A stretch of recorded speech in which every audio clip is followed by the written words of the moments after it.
আসসালামু আলাইকুম সবাইকে। আজকে চলে আসলাম আরেকটা নতুন ভ্লগ নিয়ে। আমার হালকা একটু ঠান্ডা লেগেছে, কারণ আমাদের এখানে লন্ডনে কয়েকদিন যাবৎ অনেক বাতাস, অনেক ঠান্ডা আর বৃষ্টি হচ্ছে। তো আজকেও বৃষ্টিময় দিন, সারাদিনই আজকে বৃষ্টি হবে। তো সকালে উঠেই আমি আমার গ্রিন টিটা বানিয়ে নিলাম। এটা এভরিডে আমি খাই, কখনো আমি ব্রেকফাস্টের আগে খাই, কখনো বা পরে করি। তো আজকে আর ব্রেকফাস্ট বাসায় রেডি করিনি। আমার হাজব্যান্ড যাওয়ার আগে আমাকে ইংলিশ ব্রেকফাস্ট অর্ডার করে দিয়ে গিয়েছে। তো আজকে এটাই খাবো আমি। আর সকালে তেমন একটা ভারী খাবার আমাদের খাওয়া হয় না। তো আজকে আমার খুব মন চাচ্ছিল যে আমি একটু এই টাইপের ব্রেকফাস্ট করব, বাসায় কিছু করব না। তো এই জন্য খেলাম। আর ওয়েদারটা যেহেতু বাইরে একটু বৃষ্টি বৃষ্টি, তো আজকে আমার কিছু স্পেশাল বানানোর ইচ্ছা আছে রাতে ডিনারের জন্য। এই জন্য সকালে আর দুপুরে তেমন একটা ভেজাল আমি করবো না। একেবারে এখন 12টা বেজে গিয়েছিল, আমি একবারে এটাই খেয়ে নিয়েছি। এখানে সব জায়গার ইংলিশ ব্রেকফাস্টটা কিন্তু সেম টেস্টের থাকে না। এটা যে অনলাইন থেকে অর্ডার করা হয়েছে তেমন একটা ভালো লাগেনি আমার। এর থেকে ভালো ইংলিশ ব্রেকফাস্টও আমি করেছি, ওটা আর বেশি মজা থাকে। তো যাই হোক, আলহামদুলিল্লাহ খাচ্ছি, এটাই বড় কথা। তো আমি ব্রেকফাস্ট করতে করতে একটু নেটফ্লিক্স দেখছিলাম। আমি একটা নতুন সিরিজ স্টার্ট করেছি, কিং দ্য ল্যান্ড। এটা দেখতে পারেন আপনারা। প্রথম দিকে তো শুরু করেছি, তো বুঝতে পারছি না, দেখা যাক কেমন লাগে। তো বাইরে দেখতে পাচ্ছেন প্রচুর বৃষ্টি হচ্ছে, আমার বারান্দা পুরা ভিজে গিয়েছে। কালকের দিনটা ছিল এটা বুধবার, আজকে তো বৃহস্পতিবার। তো কালকে আমাদের এখানে সারাদিনই বৃষ্টি হয়েছে, প্রায় 90% রেইন ছিল। তবে এই বৃষ্টিটা আমার কাছে ভালোই লাগছে। কয়েকদিন যাবত যে ওয়েদারটা এবং একটু বৃষ্টি বৃষ্টি, একটু বাংলাদেশের বৃষ্টি ফিল হচ্ছিল। তো এই জন্য আমি চিন্তা করলাম রাতে কিছু একটা স্পেশাল বানাই। তো আমার হাজব্যান্ড বললো যে তেহারি করো। তো এই জন্য আমি পুরান ঢাকার স্টাইলে তেহারিটা বানাবো। এখানে সব গরম মশলা যে থাকে, সাথে গোলমরিচ দিয়ে আমি প্রথমে তেলের সাথে ভেজে নিলাম। এরপর আমি বেশ কিছু পেঁয়াজ কুচি দিয়ে দিব।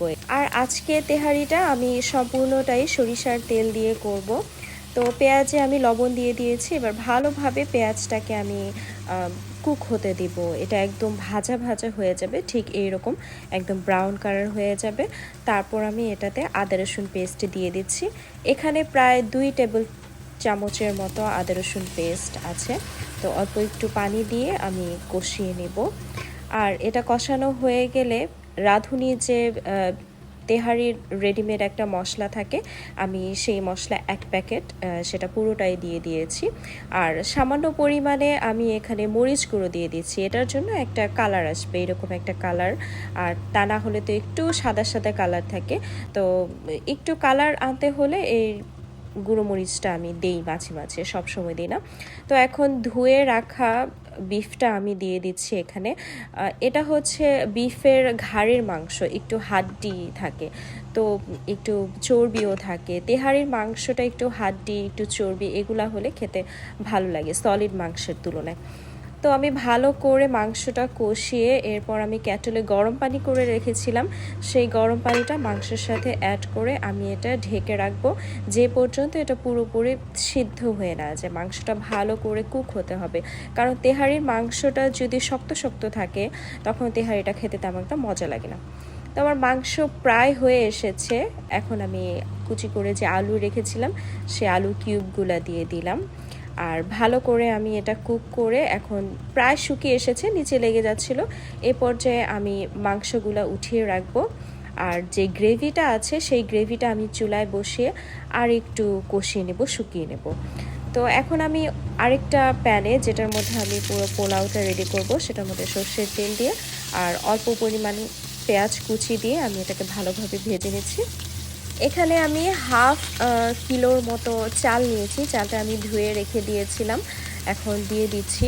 তো চালটা ভালো করে আমি ভাজা ভাজা করে নিব তেলের মধ্যে, তাহলে একটা সুন্দর ঘ্রাণ ছড়াবে চালটা থেকে। এরপর চালটা মোটামুটি ভাজা হয়ে গেলে আমি চুলার আঁচটা একটু কমিয়ে এখানে যে গ্রেভিটা আছে সেই গ্রেভিটা আমি চালের মধ্যে দিয়ে ভালোভাবে এভাবে নেড়ে চেড়ে মাখিয়ে নেব। তো এখন আমি যতটুকু পরিমাণ চাল নিয়েছিলাম তার ডাবল পরিমাণ পানি আমি কেটলে গরম করে রেখেছিলাম, সেটা আমি চালের সাথে অ্যাড করে দিলাম। আর কিছু গ্রিন পিস এখানে আমি দিয়ে দিব। আমি সাদা পোলাও যখন রান্না করি তখনও আমি এই গ্রিন পিসটা দেওয়া পছন্দ করি, আমার পোলাওর সাথে এটা খেতে ভালো লাগে আর দেখতেও কিন্তু সুন্দর লাগে। তো এখন আমি ঢেকে ঢাকনার মধ্যে যে ছিদ্রটা ছিল সেটা আমি একটা টিস্যু পেপার দিয়ে ঢেকে, যাতে ভাপ বের হতে না পারে সেভাবে আমি ঢাকা দিয়ে রাখবো। চুলার আঁচটা এই পর্যায়ে একটু হাই ফ্লেমে রাখতে হবে। আর এখন আমি কিছু কাঁচামরিচ দিয়ে দিলাম। এখন ভালো করে এটাকে নেড়ে চেড়ে সব কিছু একসাথে মিশিয়ে আমি এটাকে ঢাকা দিয়ে রাখবো প্রায় পানি শুকিয়ে আসা পর্যন্ত। দেখেন ঠিক এই রকম হবে। পানি যখন একেবারে শুকিয়ে আসবে তখন আমি যে মাংসগুলো আলাদা উঠিয়ে রেখেছিলাম সেটা এটার মধ্যে মিশিয়ে এখন আমি যে ঢেকে রাখবো, এখন আর এটা আমি খুলবই না একেবারে চাল কুক না হওয়া পর্যন্ত। তো দেখতেই পাচ্ছেন মাঝখানে আমি একবার উল্টে পাল্টে দিয়েছিলাম। তো আমার বিরিয়ানিটা রেডি, এটা রাতে আমরা ডিনারে আজকে খাবো। আর আমার হাজব্যান্ড চলে এসেছে, তো আসার সময় এই গ্রসারিগুলো সব নিয়ে এসেছে। আমার বাসায় শাকসবজি প্রায় শেষ হয়ে গিয়েছিল, তো যা যা প্রয়োজন সবই নিয়ে এসেছে ও। আর আমি লিস্ট দেইনি, ও নিজে থেকে নিয়ে এসেছে, যার জন্য আমি আজকে খুব হ্যাপি হয়েছি ওর উপরে। তো আজকে এই পর্যন্তই। আমার ব্লগটি দেখার জন্য আপনাদের সবাইকে অনেক ধন্যবাদ। ব্লগটি ভালো লেগে থাকলে অবশ্যই আমার চ্যানেলে সাবস্ক্রাইব করবেন।